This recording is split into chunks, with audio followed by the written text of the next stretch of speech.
আশা করি সরকারি চাকরিজীবী ভাই ও বোনেরা আপনারা সবাই ভালো আছেন।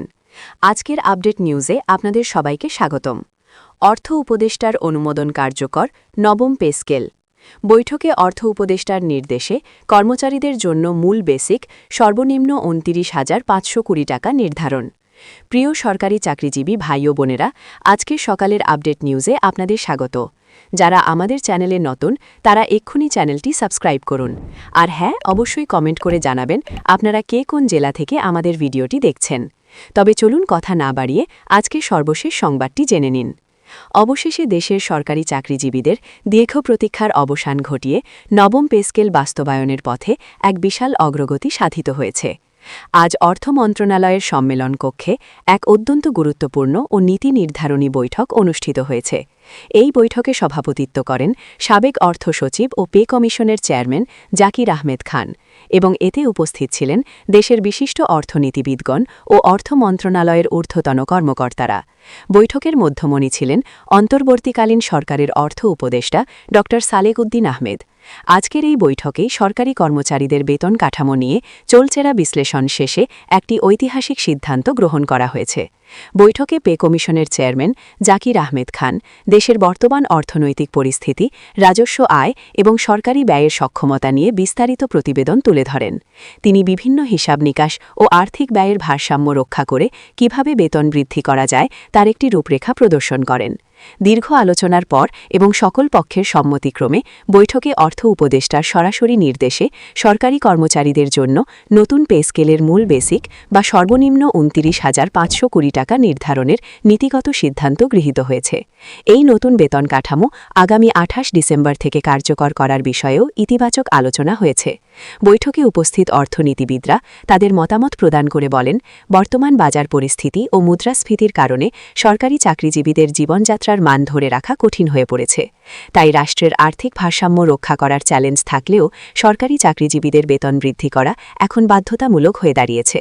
তারা মন্তব্য করেন, বর্তমান পরিস্থিতিতে কিছুটা সমস্যা তৈরি হলেও বেতন বৃদ্ধি করে সরকারি চাকরিজীবীদের আর্থিক স্বাবলম্বী করাই হচ্ছে অন্তর্বর্তীকালীন সরকারের অন্যতম মূল দায়িত্ব এবং লক্ষ্য, যার ফলশ্রুতিতে অন্তর্বর্তীকালীন সরকারের প্রধান উপদেষ্টা পে কমিশন গঠনসহ সকল ধরনের কার্যক্রম দ্রুততম সময়ে বাস্তবায়নের নির্দেশ দিয়েছেন।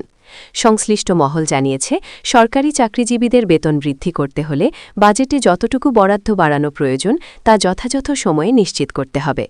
দীর্ঘদিন ধরে সরকারি কর্মচারীরা বেতন বৈষম্যের শিকার এবং তাদের দাবিগুলো নিয়ে তারা সোচ্চার ছিলেন। ইতিমধ্যে অন্তর্বর্তীকালীন সরকারের কাছে খোলা চিঠি পাঠিয়ে কর্মচারী মহলের সদস্যরা তাদের দাবির কথা জানিয়েছিলেন। তাদের অন্যতম প্রধান দাবি ছিল সর্বনিম্ন বেতন ৩৫,০০০ টাকা নির্ধারণ করা।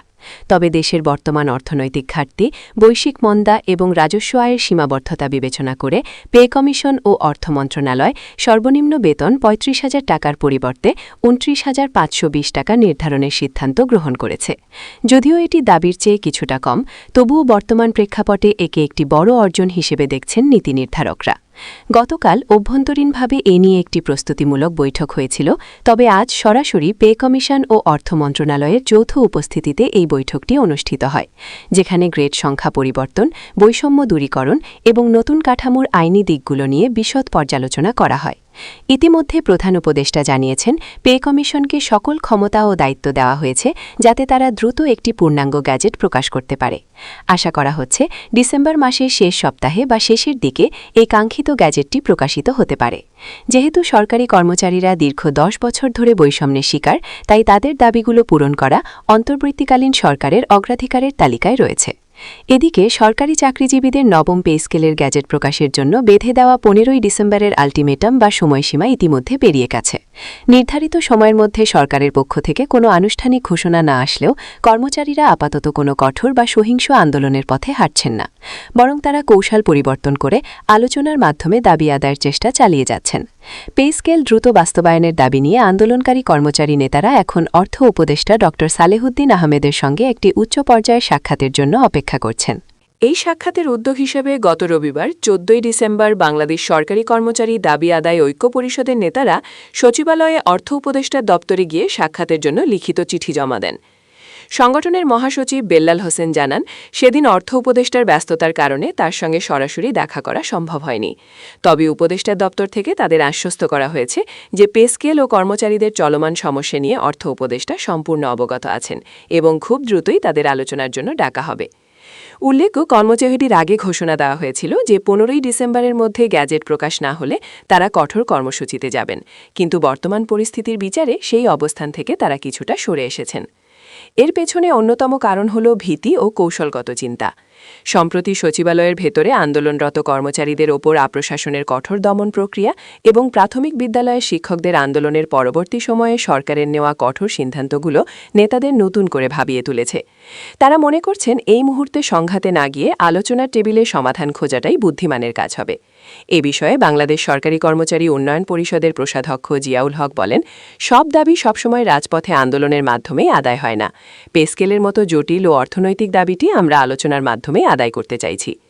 বাংলাদেশ সরকারি কর্মচারী সমন্বয় পরিষদের মহাসচিব বেল্লাল হোসেনও নিশ্চিত করেছেন যে তারা মূলত অর্থ উপদেষ্টার সঙ্গে সাক্ষাতের অপেক্ষায় আছেন।